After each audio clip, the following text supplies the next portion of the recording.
Language of Life Forms of Nature. Extract from CR 864, page 9. But now I would like to read out what you wrote at that time concerning what you mentioned regarding the languages of the living creatures of nature. At that time you gave a heading to the whole of what you wrote on Sunday, January 9th, 1949. The language of life forms of nature. If,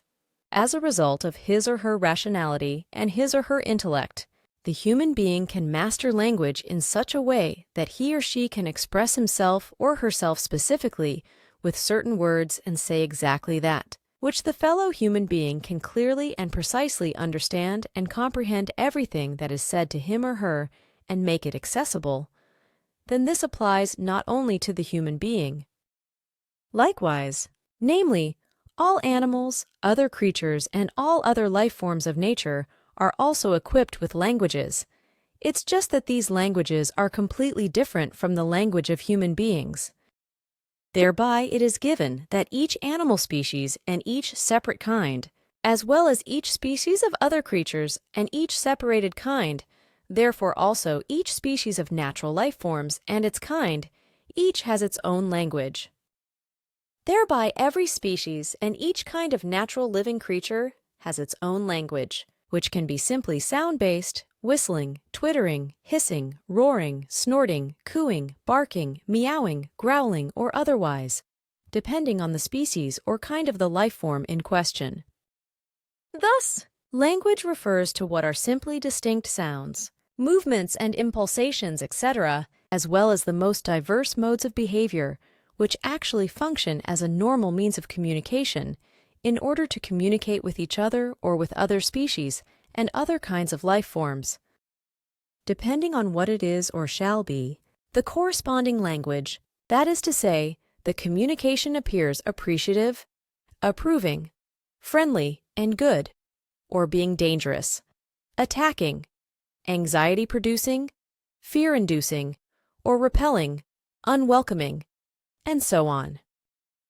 Consequently, with the life forms of nature, as for example with oxen, cows, horses and pigs, or with goats, sheep, chickens or geese, and of course also with lions, zebras, crocodiles or elephants, tigers, camels and dromedaries, etc., there exists in each case their own language or a means of communication that is peculiar to the corresponding form of life. These languages or means of communication differ from the language of the human being in that on the one hand, the human being consciously and articulately forms clear words for communication through his or her intellect and his or her rationality, as well as noises, sounds, facial expressions and gesticulations, etc., by which he or she can express himself or herself in manifold forms. This alone raises the human being above all other forms of life, and indeed right up to the anthropoid ape Wesen. All life forms of nature have, like the human being also, their own innate language, that is to say, means of communication, which also pertain to the so-called domestic animals, chalk pets.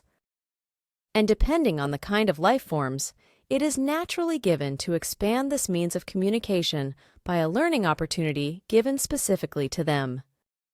It is a fact, namely, that all living creatures also have a certain intelligentum, with which they can continue to educate themselves, and thus learn through any circumstances or by imitation, etc., through their language and their behavior, and through any other means of communication. A great many of all the life forms of nature can somehow communicate and even become friends with other life forms, as is the case,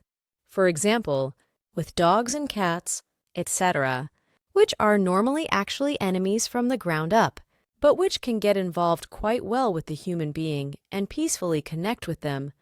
just as they can also develop feelings and thus also attachment and a good behavior of solidarity. Contrary to the irrational, confused opinion of the human being, so-called higher life forms of nature not only have a certain degree of intelligentum, but also have the capability of instinctual thinking, and with it the formation of feelings, as well as of feeling and fine spiritual perceiving, which not merely, is a reason for the fact that animals, other creatures, and also completely all other species and kinds of natural life forms shall not be harmed and shall not be tormented. Every higher species and every kind of life form of nature, termed in such a way because they differ from the human being as a conscious thinking being, is, as mentioned, capable of instinct thinking, while the lower and lowest life forms are capable of thinking in a fine spiritual perceiving wise or only of reaction thinking and reaction acting. Nevertheless, however, all and indeed all life forms of nature altogether have the capability of a language by which they can communicate among themselves, at least within the circle of their own species or kind. As mentioned, this takes place specifically with respect to their own species or kind, which, even group-wise and place of living-wise, however,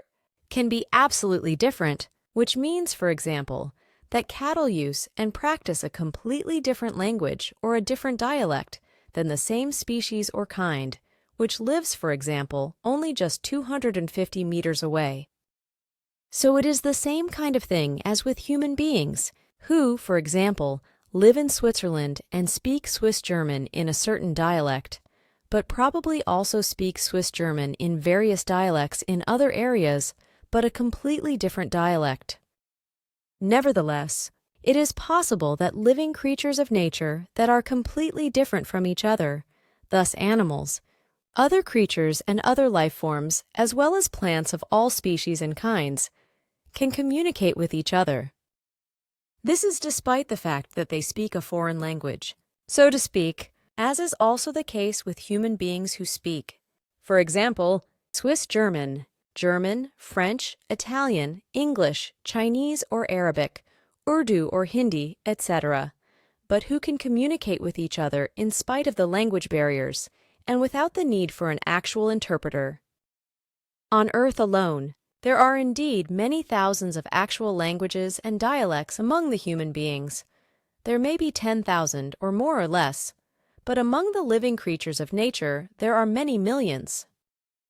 This is precisely because the enormous diversity of their species and kinds is millionfold. But in the case of the humankind, it is only small, and there is actually only one species of human being, although there are diverse forms that are deviating therefrom.